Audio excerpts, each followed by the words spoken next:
et kui meil seest on nüüd ilus pilt käes, et siis võime uuesti minna välja, et võtame mingi tavalisema vaate, mingi top vaate näiteks. Ja teeme siia nüüd, ma panen selle praegu 2 vareframe'iks, siis on nagu liigub asi kiiremini. Ja teeme sihukest asja, mille nimi on siis Animation Motion Pass, ehk siis liikuv kaamera põhimõtteliselt multifilmi tegemine.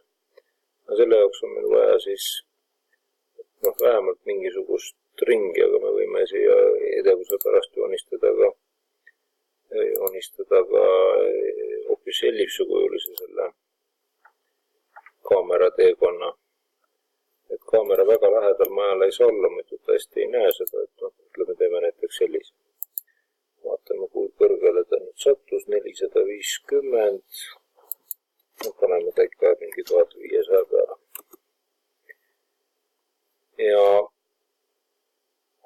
põhimõtteliselt on väga lihtne, kui see Animation Motion Pass võtta, siis siin ta küsib kaamera liikumisteed. Selle saab siis valida selle sama ellipsi, mis ma tegin, ovaal, ei, see on ellips ovalust, jah. Ja võib teha siis niimoodi, et kaamera on kogu aeg ühte punkti suunatud. Vaatame, kas ellipsita tsentri leidis küll. Nüüd 30 freimi sekundis on natuke liiga palju, et tegelikult isegi 15 freimi sekundis panna, et multifilmid on 20 tavaliselt, et seda ka ei näe. Aga 1 sekund on selgelt liiga lühike, aga praegu ma jätan 1 sekund, sellepärast, et ma tahaks kaamerat sättida. Et ma isegi praegult ei vaata preview'd, et teen OK ja teeme siis video 2. See peaks ime ruttu tulema. Käiski ime ruttu. Ja näitas mulle muidugi ka seda, et see tuleks ikkagi laiemaks venitada niimoodi. Nüüd on mul võimalik kaamerat sättida, panna kaamerale ka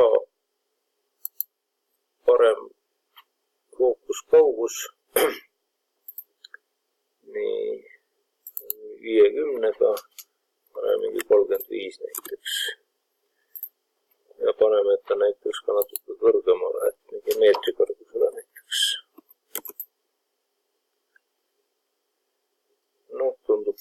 Tundub preview pealt täitsa OK. Ja siis nüüd ma panen selle tegema juba natukene pikemat videot, 10-sekundilist videot. Ma ei mäleta, milline neist see kõige töökindlam formaat oli, kas AVI või MPG. Ma panen 2 MPG, ma ei hakka siin praegult suurendama, aga võimalik on seda resolutsioon, pildi suurust suurendada. Aga ma ei hakka suurendama, vaatame preview'd korra.